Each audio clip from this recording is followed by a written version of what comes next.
Petra, principal site touristique de Jordanie.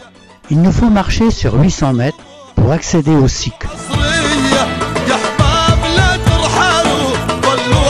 Cette faille de 1200 mètres qui nous permet d'arriver à l'ancienne cité nabatéenne vieille de 2000 ans.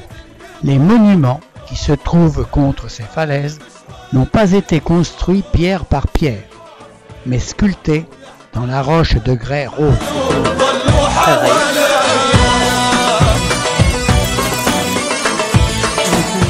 La roche peut prendre un aspect curieux. Les sculptures sont malheureusement très abîmées, comme ce personnage avec son chameau.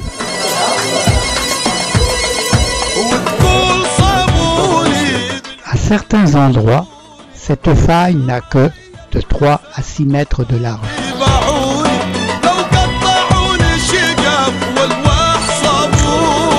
Mais sa hauteur varie de 91 à 182 mètres. Des canalisations creusées contre la paroi permettaient d'acheminer l'eau jusqu'à la ville de Petra.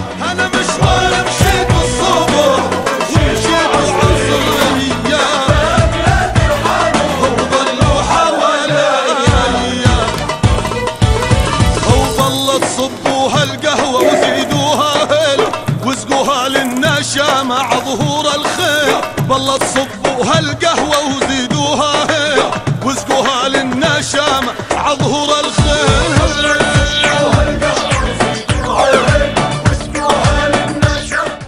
Nous arrivons à l'extrémité du sikh et découvrons la merveille de Petra, le trésor.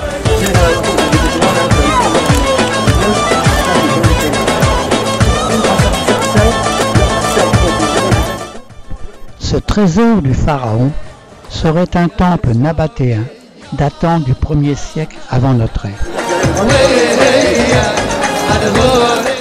Sa façade mesure 43 mètres de haut. Il fut sculpté du haut vers le bas, sans échafaudage.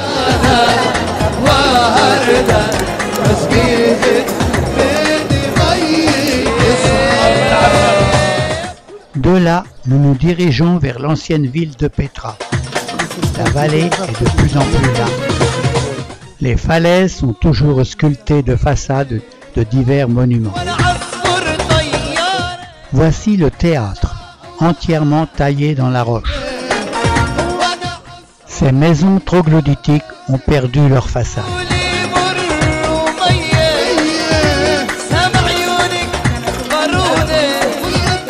Le principal monument de la ville antique, le Grand Temple.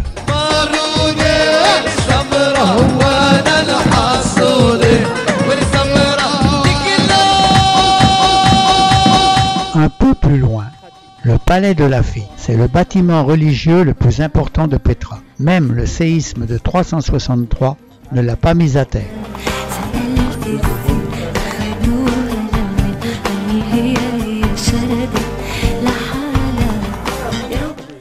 Un marchand de myrrhe et d'encens s'est installé au bord du chemin.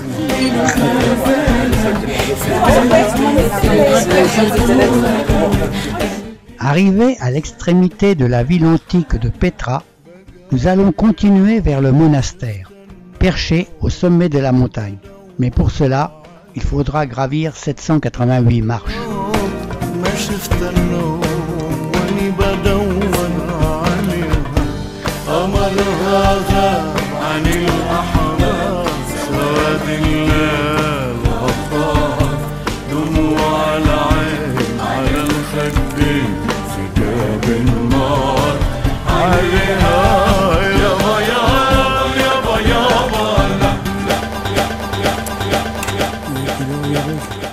Après environ 1 heure de grimpette, nous découvrons enfin la façade du monastère.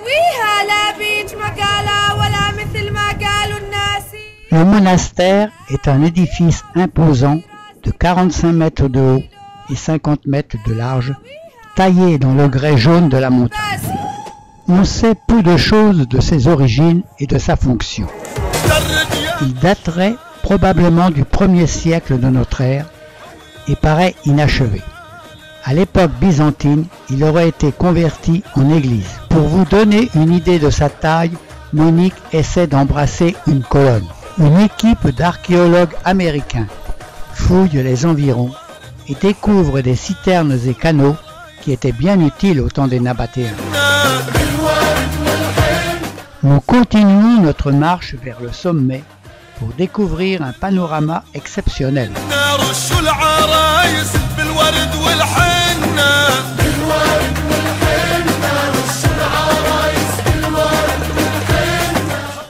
La vue sur le Wadi Araba est splendide. Au loin, Israël et le désert du Negev ne sont qu'à 20 km à vol d'oiseau. Nous redescendons à Petra. Certains peuvent utiliser un arbre.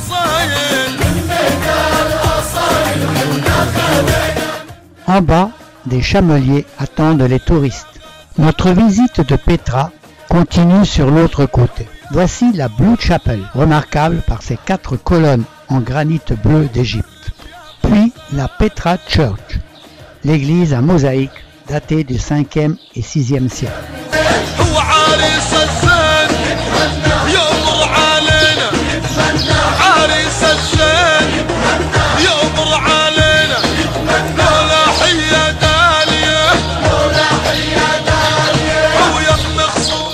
Pour terminer notre visite, nous nous dirigeons vers les tombes royales, impressionnantes par leur gigantisme et leur alignement à flanc de montagne. Bien qu'on n'ait aucune indication sur leurs anciens occupants, il ne fait guère de doute que c'était de hauts personnages. Elles dateraient du 1er siècle avant notre ère au 1er siècle après notre ère.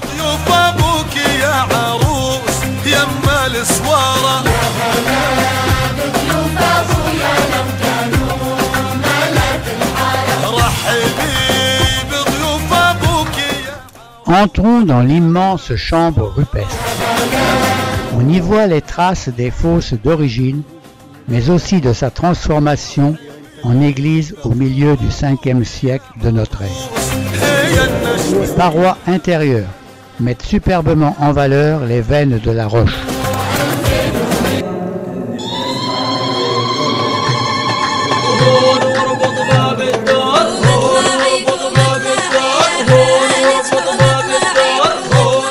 Après cette journée bien fatigante, il nous faut quitter le site et rentrer à notre hôtel, d'où nous pouvons admirer un coucher de soleil sur les montagnes voisines et la ville moderne à nos pieds.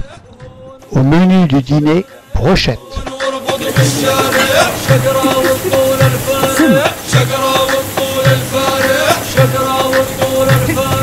Deuxième journée consacrée à Petra. Nous reprenons le trajet qui nous conduit à la cité antique par le Siq, où un musicien s'est installé.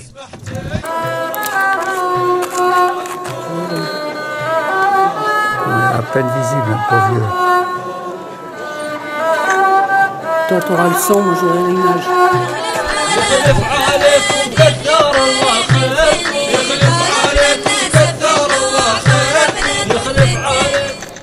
« 200 mètres avant le théâtre, nous prenons un sentier qui, après 30 minutes d'ascension, doit nous conduire au haut lieu des sacrifices. Ils sont arrivés là.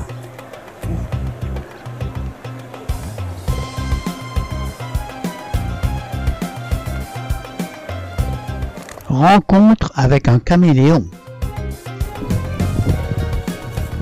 En arrivant au sommet, nous apercevons à gauche 2 étonnantes obélisques, perchés au sommet de la colline. Leur fonction est discutée. Représentaient-ils des divinités? Signalaient-ils simplement l'accès à un lieu sacré? Ils témoignent, en tout cas, du travail herculéen qui fut nécessaire pour les dégager de la montagne.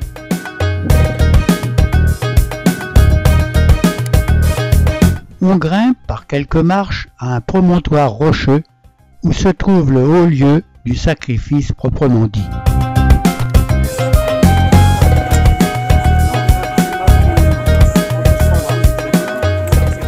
Le belvédère offre un panorama à couper le souffle. On comprend mieux pourquoi la cité est resté inviolé si longtemps grâce à son cirque de montagne.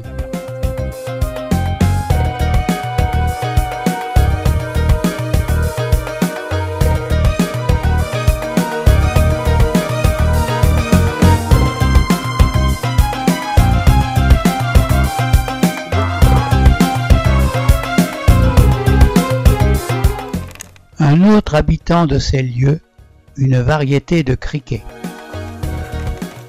Nous redescendons vers Petra, mais sans utiliser de monture.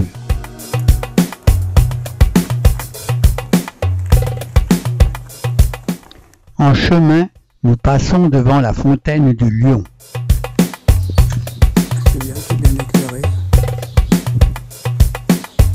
J'ai photographié. Puis devant le temple au jardin, ou tombeau au jardin. C'est ce qui reste de la résidence du gardien de la citerne. D'autres monuments nabatéens attirent notre regard.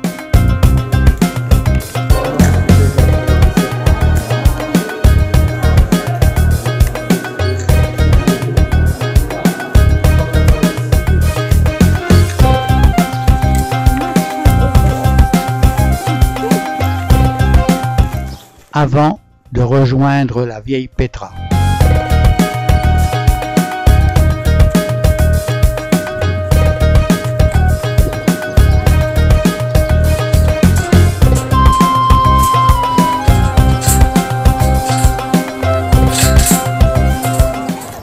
Après 2 jours passés à Petra, un dernier coup d'œil sur sa région, puis nous prenons la direction du sud vers le désert du Wadi Rum.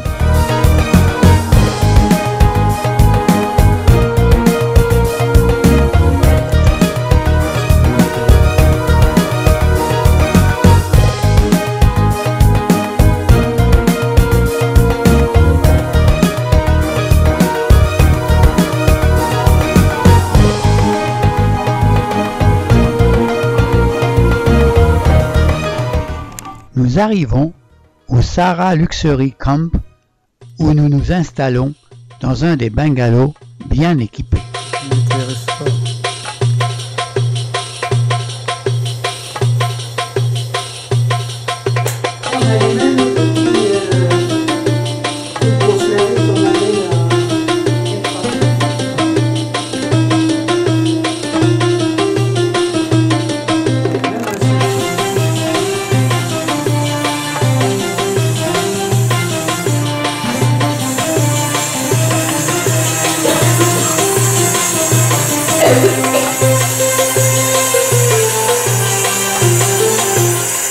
Ce camp est très vaste, avec 2 types d'installations.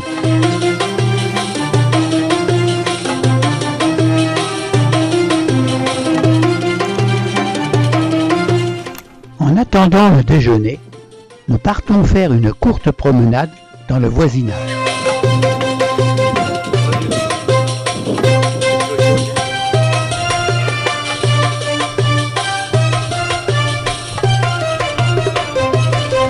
Notre attention est attirée par une installation où séjournent quelques dromadaires.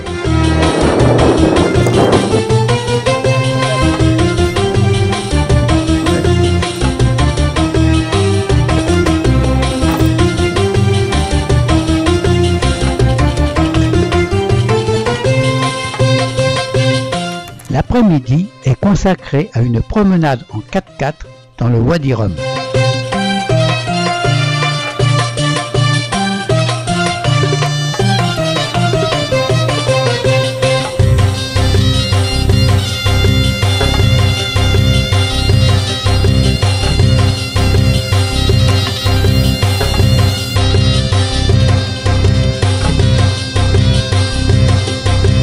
Cet immense désert de sable rouge, avec de nombreuses falaises, est très spectaculaire.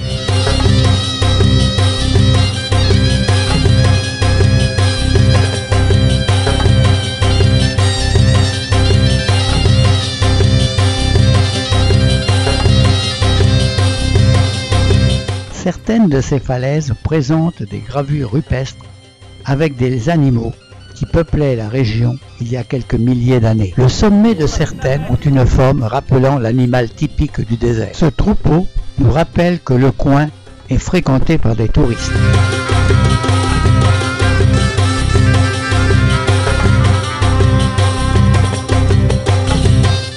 Nous en profitons pour déguster un thé sous la tente bédouine. Choukran.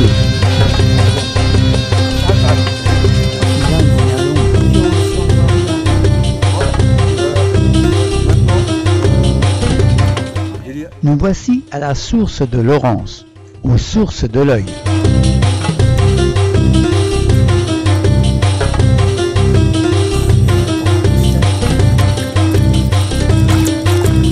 Nous voici à la maison de Laurence, un ancien abri de bergers.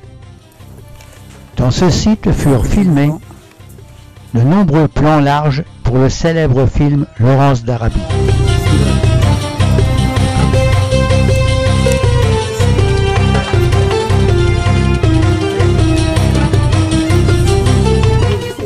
Là encore, on nous offre le thé. Merci. Attention à tes pieds.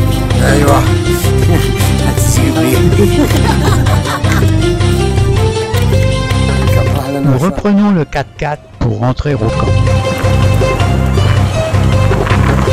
Le lendemain matin, au programme, randonnée pédestre de 3 heures dans le désert.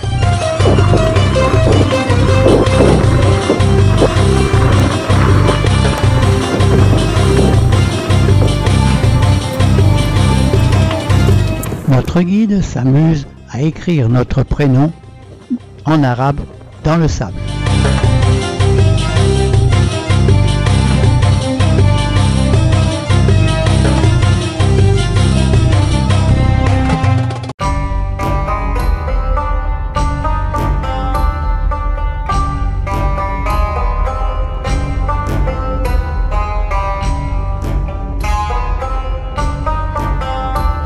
Après 1 heure de marche dans le sable, nous sommes fatigués et nous demandons à notre guide d'appeler un véhicule pour nous ramener au camp.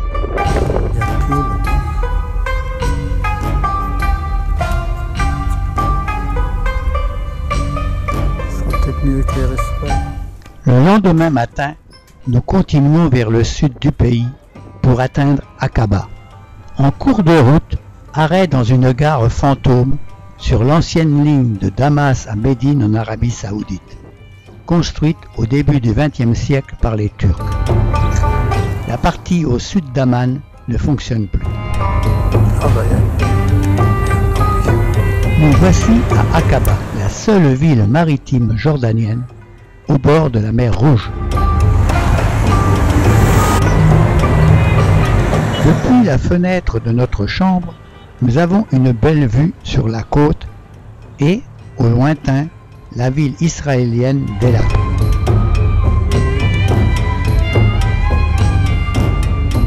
Entre l'hôtel et la mer, l'ancien fort qui défendait Aqaba.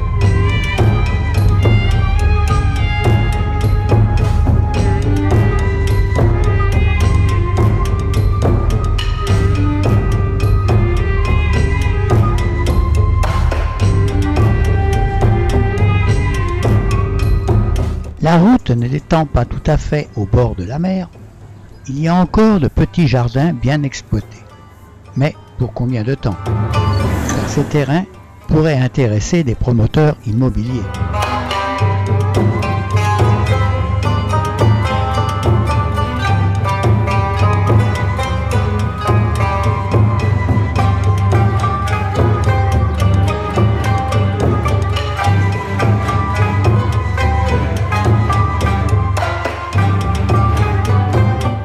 Nous voici au port, avec une multitude de petites embarcations utilisées pour la pêche.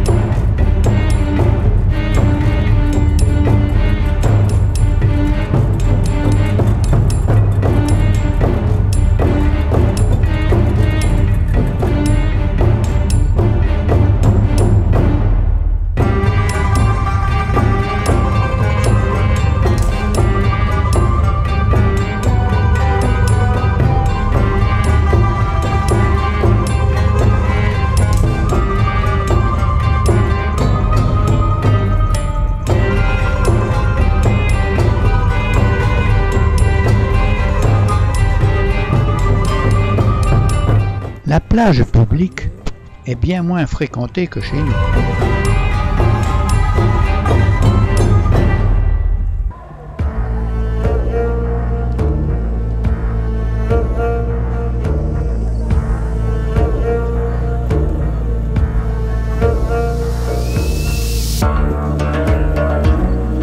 Dans ce pays, les femmes se baignent tout habillées.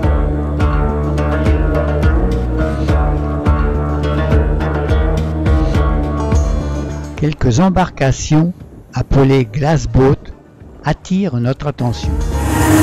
Leur fond est en plexiglas, ce qui permet d'observer la mer sous le bateau.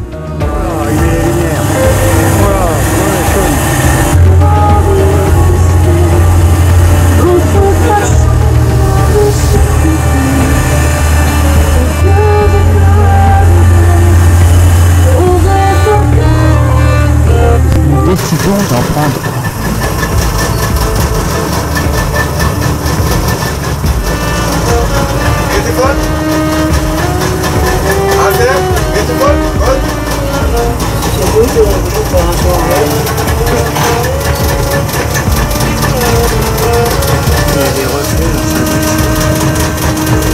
Voilà. Voilà. Les gars, on se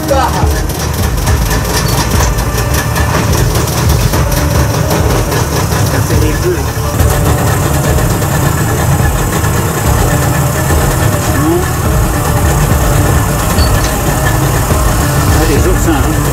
Il n'y a pas de poisson de couleur.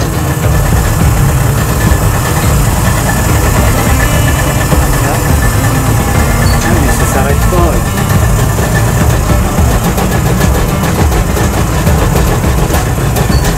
Il est bon, quand même. Ah, c'est tout joli. C'est pas coloré.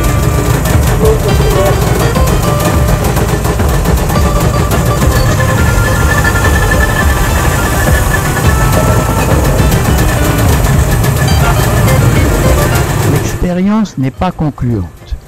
Et voici ce que nous pensions observer dans cette mer rouge.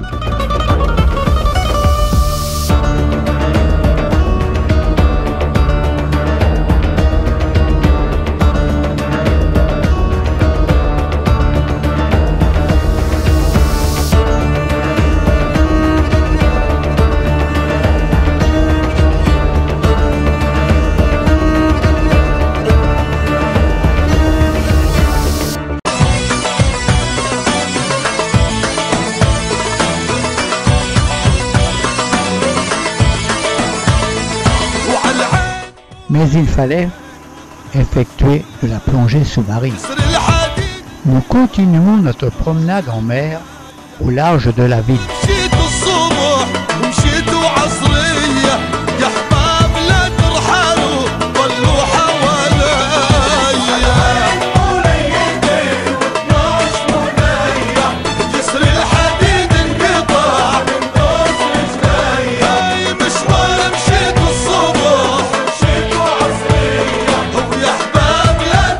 Allons en ville pour découvrir quelques activités.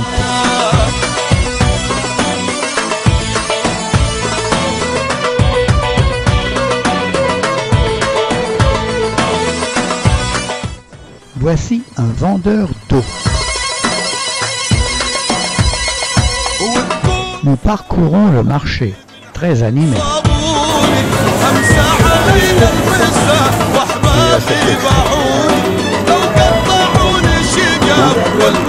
Chez le boucher, les carcasses de chèvres attendent les clients.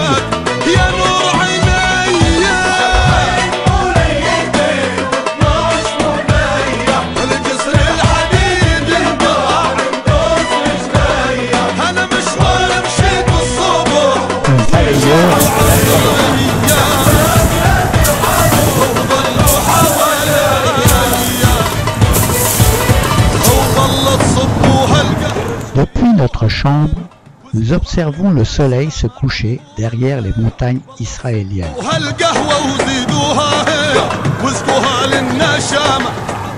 Et la nuit tombée sur Aqaba et Elat.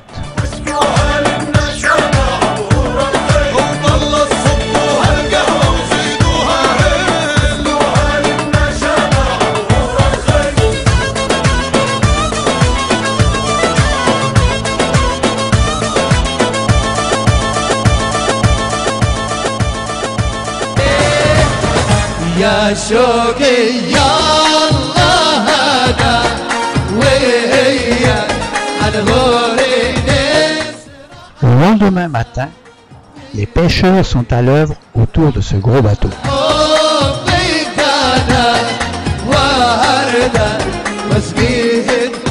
Tout à coup, des vrombissements attirent notre attention. Ce sont des avions anciens qui font quelques passages au-dessus d'Aqaba.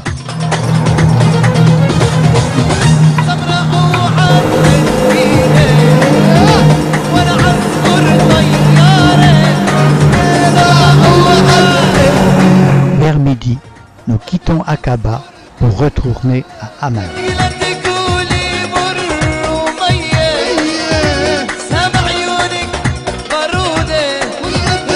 Le dernier jour de notre séjour est consacré à la visite de la capitale avec un guide francophone. Il nous emmène d'abord à la citadelle qui domine la ville. La citadelle a été érigée sur un site occupé depuis le néolithique. Elle renferme donc des vestiges datant de plusieurs époques, l'âge de bronze, ainsi que des traces laissées par les Grecs et les Nabatéens. Voici ce qui reste du temple d'Hercule, élevé au IIe siècle sous Marc Aurèle. À l'époque, une statue d'Hercule en marbre, haute paraît-il de 13 mètres, dominait toute la ville. Il n'en reste que la main.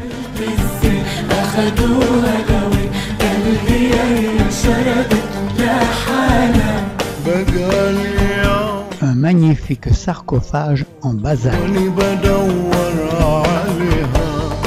Ce qui reste d'un palais omeyyade du 8e siècle. C'est la grande salle où le calife recevait ses sujets. Le dôme a été refait en 1997.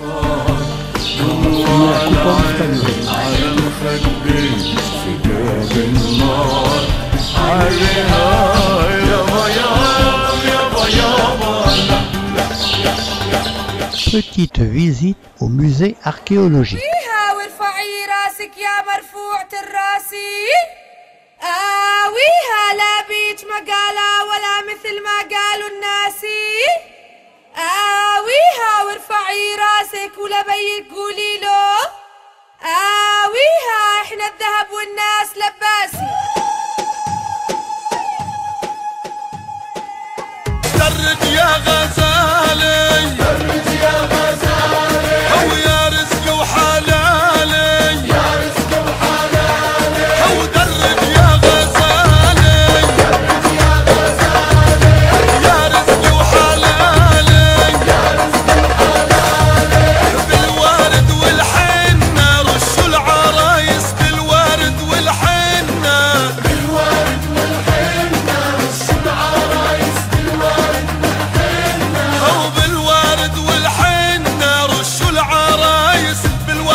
De la citadelle, belle vue sur la ville bas. Et le théâtre romain, construit au IIe siècle, il pouvait contenir 6000 spectateurs.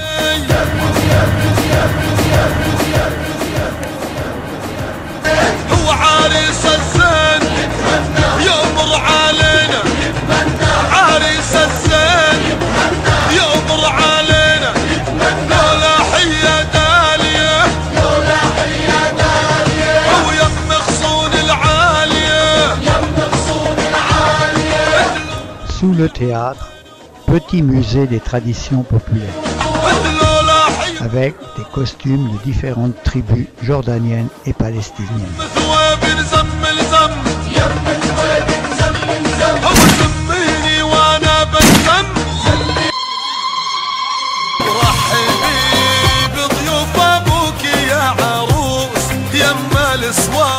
Ensuite, ce sont les souks qui nous accueillent. Pause là. Allez, travaille un peu. Ah, il fait une pizza.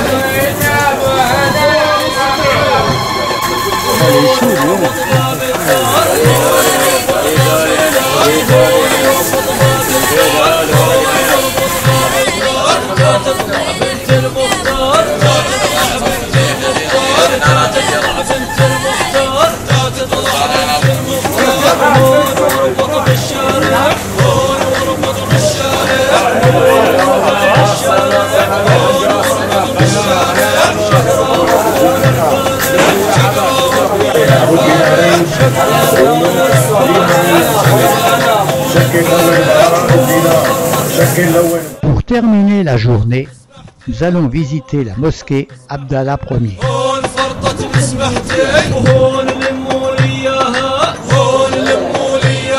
Pour pouvoir y pénétrer, il faut revêtir un costume spécial.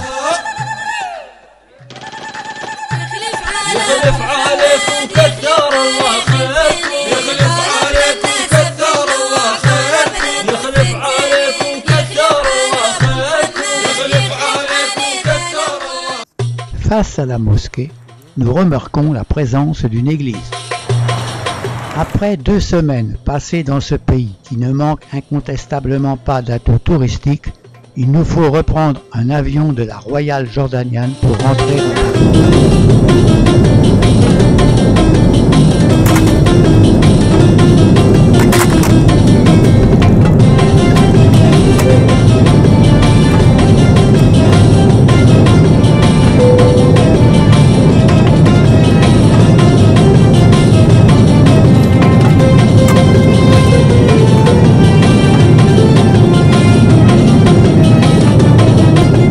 Pendant un long moment, nous survolons la Méditerranée. Puis, des îles apparaissent, certainement des îles grecques.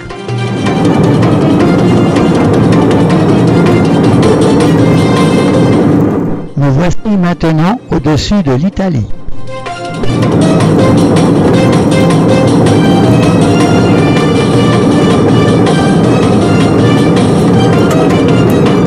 Ce sont ensuite les sommets enneigés des Alpes qui apparaissent.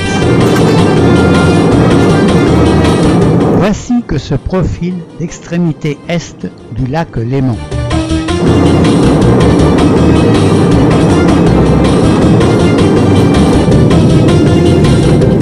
L'aéroport de Roissy apparaît sous nos ailes, à quelques centaines de mètres.